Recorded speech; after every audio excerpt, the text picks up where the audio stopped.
warahmatullahi wabarakatuh. Anak-anak tetap semangat di PJJ ini. Setelah PTS masih ada waktu 1 bulan untuk sampai ke pekan akhir semester ya, atau ujian akhir semester. Yang kemarin nilainya masih merasa kurang, silakan diperbaiki untuk di PH2 maupun di PAS-nya, sehingga nanti lebih baik lagi untuk penilaiannya.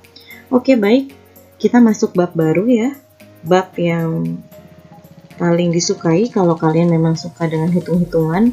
Dulu waktu ibu masih SMA, bab ini yang paling ibu sukai karena memang ibu backgroundnya lebih suka hitung-hitungan dibandingkan hafalan ya. Jadi yang suka hitungan akan sangat suka sekali dengan bab ini, yaitu pola pewarisan sifat pada hukum Mendel atau bab hereditas.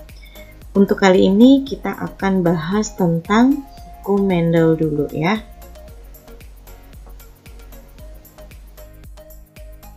Banyak sekali istilah yang akan kita temukan dalam materi ini, jadi lebih baik kita harus bahas dulu ya, kita harus tahu dulu istilah-istilah itu dan artinya.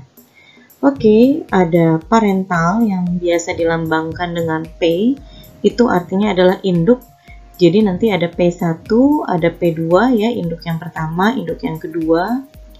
Kemudian ada filial atau dilambangkan dengan F, itu artinya adalah keturunan. Sama dengan P, F pun ada yang F1 keturunan pertama sampai F2 misalnya, atau keturunan kedua. Kemudian ada fenotif. Fenotif ini adalah sifat yang tampak. Contohnya adalah rambut keriting, hidung mancung, kulit putih, pokoknya yang bisa kita lihat, yang tampak. Nah, sedangkan genotif itu adalah sifat yang tidak tampak, yang dilambangkan dengan pasangan gen atau alel. Jadi misalnya genotif dari fenotif rambut keriting adalah K besar, K besar.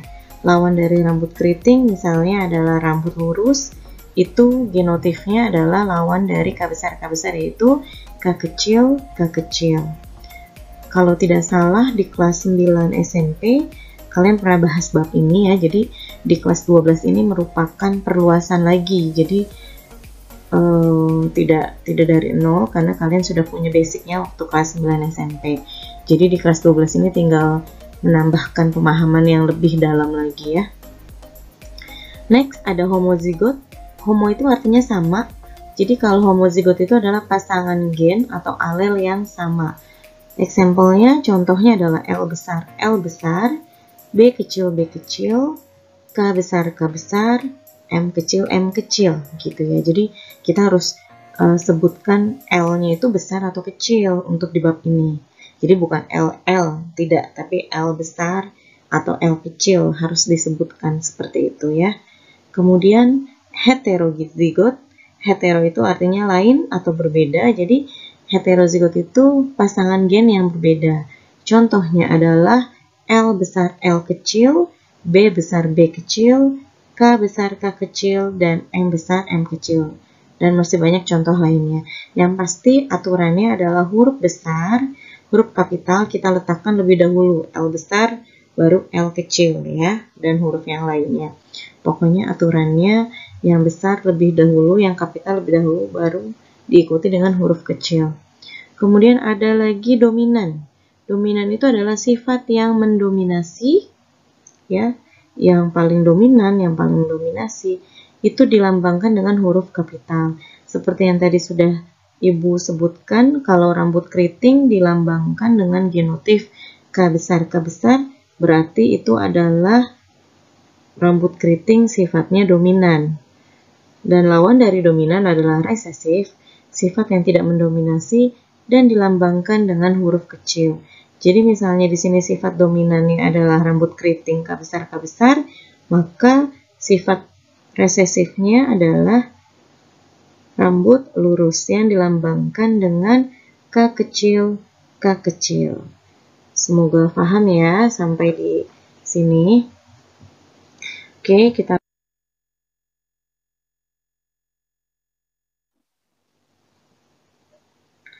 di sini ada rumus ya, cara menentukan gamet. Karena ketika di hereditas nanti ketika ada soal persilangan yang paling menentukan adalah cara menentukan gametnya dulu. Dan rumusnya adalah 2 pangkat N, di mana N itu adalah jumlah pasangan gamet yang heterozigot. Ingat, N itu adalah jumlah pasangan gamet yang heterozigot. 2 pangkat N ya, rumus untuk menentukan gamet. Kita beri contoh. Di sini yang dicontohkan adalah tentukan jumlah gamet dari A besar, B besar, C besar, C kecil, D besar, D kecil, E besar, E kecil. Wah, banyak sekali ya. Bagaimana caranya? Ya, kita pakai rumus 2 pangkat N. Di sini kita harus tahu N-nya berapa. Cari yang heterozigot dari A besar, B besar, C besar, C kecil, D besar, D kecil, E besar, E kecil ini ada berapa? Nah, ada 3. Apa saja? Ada C besar, C kecil 1, D besar, D kecil 1, E besar, E kecil 1. Jadi total ada 3 pasang gamet. Sehingga N-nya sama dengan 3. Jadi kalau kita pakai rumus 2 pangkat 3 adalah 8 gamet. 2 dikali 2 dikali 2. Awas, jangan keliru, bukan 2 dikali 3 ya, tapi 2 pangkat 3. Hasilnya 8 gamet. Oke, apakah benar 8 gamet? Kita pembuktiannya adalah seperti ini. Kita bikin namanya garpu ya. Ini paling mudah untuk bab hereditas ini, pakai cara garpu. Ya, senyamannya kalian mau pakai cara garpu atau cara papan catur, silakan yang mana saja yang kalian nyaman. Jadi karena di situ ada A besar, B besar ya yang sama, jadi kita jabarkan. Kemudian ada C besar, C kecil, masing-masing bercabang lagi D besar, D kecil, D besar, D kecil, E besar, E kecil. Di sini saja sudah terlihat ada 8 gamet yang terbentuk ya. 1, 2, 3, 4, 5, 6, 7, 8. Kita buktikan. Yang pertama A besar, B besar, C besar, D besar, E besar ya, dari urutan yang pertama sesuai dengan garpunya. Kemudian yang kedua A besar, B besar, C besar, D besar, E kecil. 3 A besar, B besar, C besar, D kecil, E besar. 4 A besar, B besar, C besar, D kecil, E kecil. 5 A besar, B besar, C kecil, D besar, E besar. 6 A besar, B besar, C kecil, D besar, E kecil. 7 A besar, B besar, C kecil, D kecil, E besar. Dan yang ke-8 adalah A besar, B besar, C kecil, D kecil, E kecil. Nah, jadi terbukti kita pakai rumus 2 pangkat N, terbukti bahwa gamet yang terbentuk dari A besar, B besar, C besar, C kecil, D besar, D kecil, E besar, E kecil sebanyak 8 gamet. Ya, jadi kalau misalnya nanti di pilihan ganda ditanyakan, tidak usah dijabarkan sama seperti ibu contohkan ini. Jadi biasanya hanya option langsung berapa jumlahnya.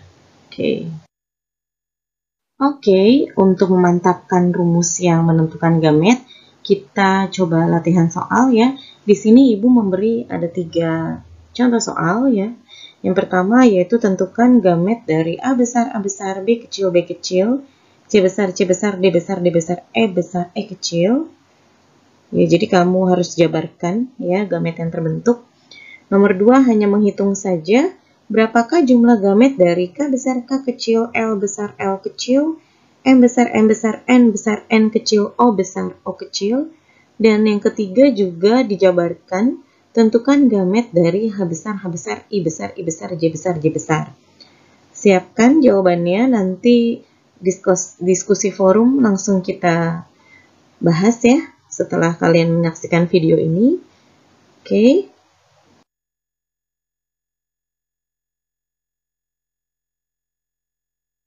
Sini Ibu akan langsung menjelaskan tentang hukum Mendel 1 dan hukum Mendel 2. Kalau hukum Mendel 1 yaitu tentang persilangan Mendel secara monohibrid. Mono itu artinya satu, hibrida itu persilangan. Jadi persilangan atau perkawinan dengan satu sifat beda. Jadi satu sifat aja. Misalnya rambut lurus dinikahkan dengan rambut keriting.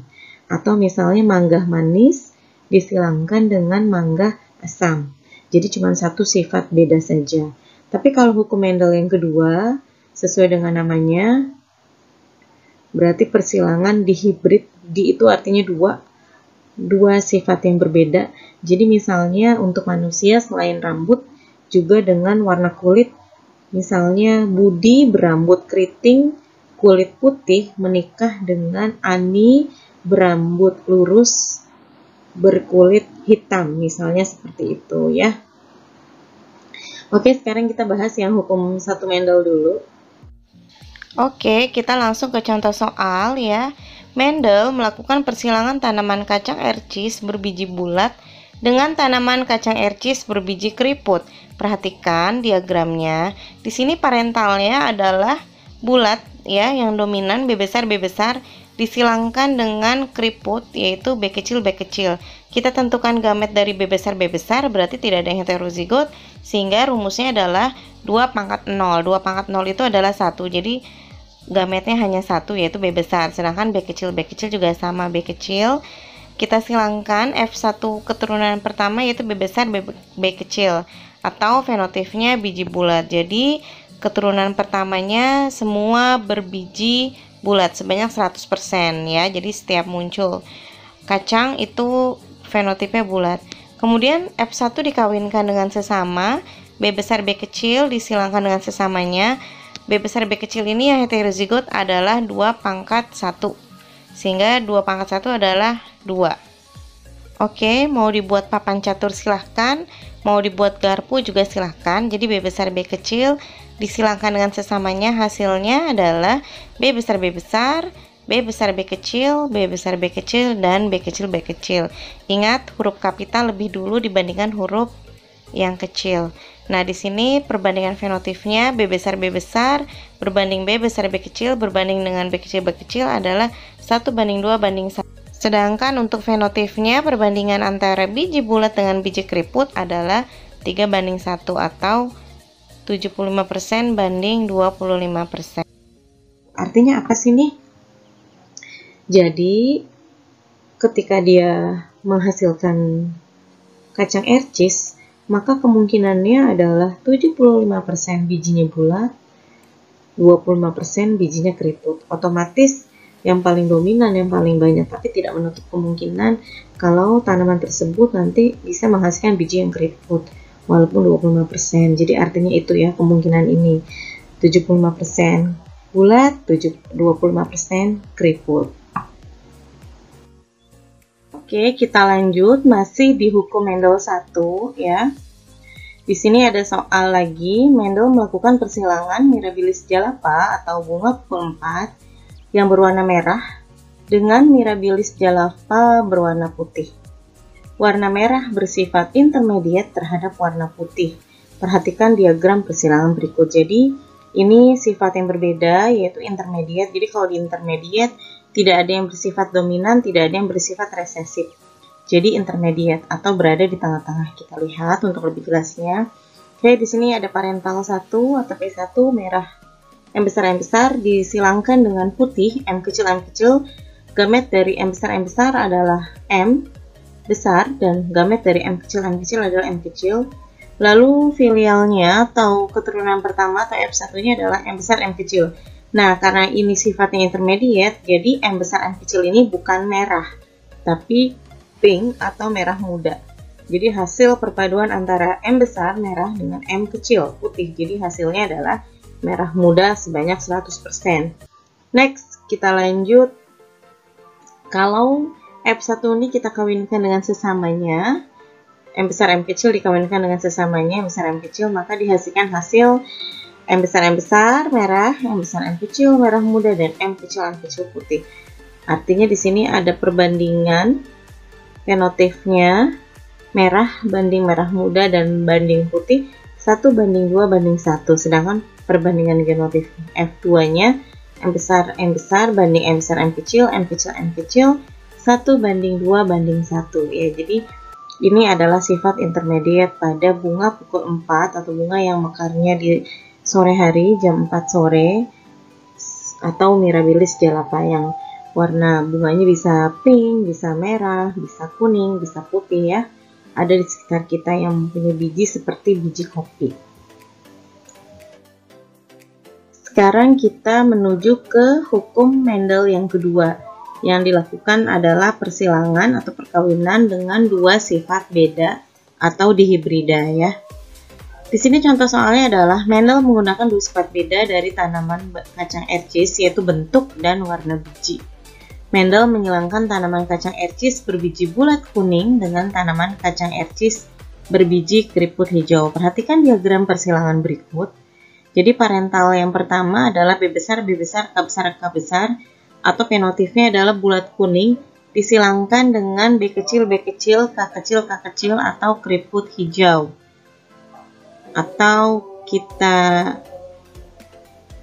tentukan gametnya. Dari B besar, B besar, K besar, K besar ini gametnya tetap ya 2 pangkat 0. Atau 2 pangkat 0 ini adalah 1. Jadi gametnya adalah B besar, K besar. Oh, ini B besar, K besar bukannya 2, Bu. Ini kan dua sifat yang berbeda. Jadi tetap ini adalah satu gamet, B besar dan K besar. Sedangkan B kecil, K kecil, K kecil juga sama. Gametnya hanya satu, yaitu B kecil dengan K kecil. Ini dua sifat yang berbeda ya. Jadi kita sandingkan. Kemudian hasil keturunannya atau F1-nya, B besar tetap ketemunya sama satu sifat ya, B kecil dan K besar dengan K kecil. Jadi tetap aturannya di dihibrida ini yang sama sifatnya kita sandingkan menjadi satu, B besar, B kecil, K besar, K kecil. Atau karena di sini dominannya adalah bulat kuning, berarti 100% keturunannya adalah berwarna kuning dan berbentuk bulat ya. Next, F1 dikawinkan dengan sesamanya, B besar, B kecil, K besar, K kecil. Di sini karena 2 pangkat 2, yang heterozigot itu B besar, B kecil, 1, K besar, K kecil, 2. Jadi ada 2 pangkat 2 adalah 4. Jadi gametnya adalah B besar, K besar, B besar, K kecil, B kecil, K besar, B kecil, K kecil. Begitu juga dengan yang satu ya, sama. Jadi 4 dikali 4 tentunya kolomnya adalah 4. 4 kali 4 adalah 16. Ya, boleh pakai papan catur ini, boleh pakai garpu senyamannya kalian pokoknya. Yang tidak boleh yang tidak melakukan persilangannya ya. Oke, kita masukkan ke 16-nya. Yang satu persatu ini ada B besar, B besar, K besar, K besar. Ini ke sini jadinya B besar, B besar, K besar, K kecil. Yang 3 B besar, B kecil, K besar, K besar. Yang keempat B besar, B kecil, K besar, K kecil, dan sampai ke nomor 16. Di buku paket juga sudah ada, silahkan dilihat kembali. Pokoknya ini disilangkan ya. Nah, ya jadi hasil dihibrida ini sangat berbeda dengan hasil monohibrida. Kalau di monohibrida perbandingan fenotipnya hanya 3:1 karena ada 4 hasilnya ya totalnya. Tapi kalau di hibrida ini perbandingan fenotipnya ada 16 jumlahnya, di mana rinciannya adalah bulat kuning yang merupakan sifat dominan semua adalah 9, keriput kuning yang salah satunya dominan yaitu kuning yang dominan itu 3, bulat hijau, bulat yang dominan 3, dan keriput hijau yaitu 1. Artinya perbandingannya adalah 9:3 banding 3:1. 9 untuk sifat yang dominan semua, 3 untuk salah satu dominan, dan 1 untuk yang sifat resesif semua. Jadi lebih banyak ya kalau untuk yang dihibrida karena 4 kali 4 sama dengan 16. Macam-macam perkawinan dalam hukum Mendel ya, ada perkawinan resiprok. Perkawinan resiprok ini adalah perkawinan kebalikan dari yang semua dilakukan, yang tujuannya adalah untuk membuktikan induk jantan dan induk yang betina memiliki kesempatan yang sama dalam pewarisan sifat. Contoh persilangan dalam perkawinan resiprok seperti diagram di samping ini. Ya, di sini adalah parentalnya, ada H kecil kuning dan H besar atau hijau. Maka keturunan pertamanya atau filialnya adalah H besar H kecil ya, yang memiliki fenotip hijau karena di sini H besar yaitu hijau dominan. Kemudian kita kawinkan dengan sesamanya, H besar H kecil dikawinkan dengan H besar H kecil. Gamet yang terbentuk adalah H besar H kecil dan H besar H kecil. Maka F2-nya ada 4 ya, ada H besar hijau, H besar H kecil hijau, H kecil kuning. Resiproknya adalah parentalnya H besar, hijau, dikawinkan dengan H kecil, kuning, maka keturunan pertamanya hijau ya, sama. Lalu di sini kita silangkan sama dan hasilnya tetap sama ya, ada hijau banding kuning 3:1 gitu. Jadi sama saja, mau yang pertama sama yang resiproknya itu hasilnya sama saja gitu, walaupun dibalik tetap sama ya, mau jantan mau betinanya tetap sama. Sekarang adalah perkawinan backcross ya. Perkawinan backcross ini adalah perkawinan antara F1 dengan salah satu induknya. Ingat, F1 atau keturunan pertama dengan salah satu induknya.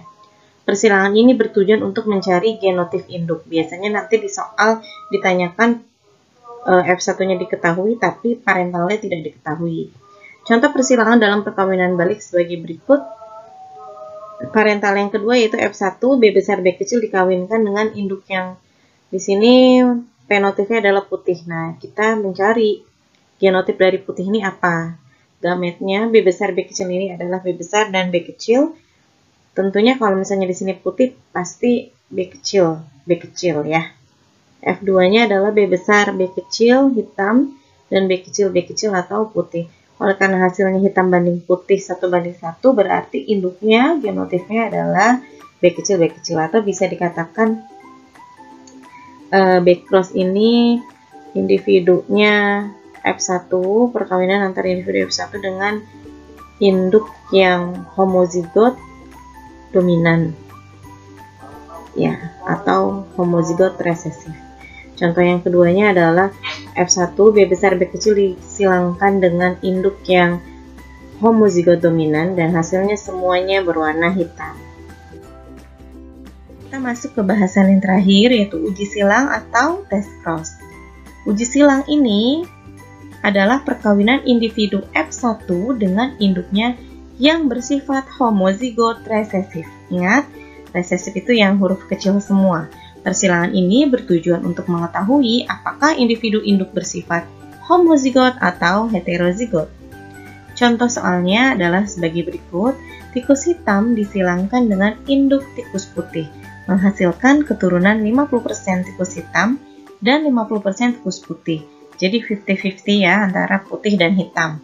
Bersifat heterozigot atau homozigot kah genotip tikus hitam? Kalau putih sudah jelas, pasti genotipnya adalah H kecil. Nah, di sini yang jadi pertanyaan adalah hitamnya homozigot atau heterozigot.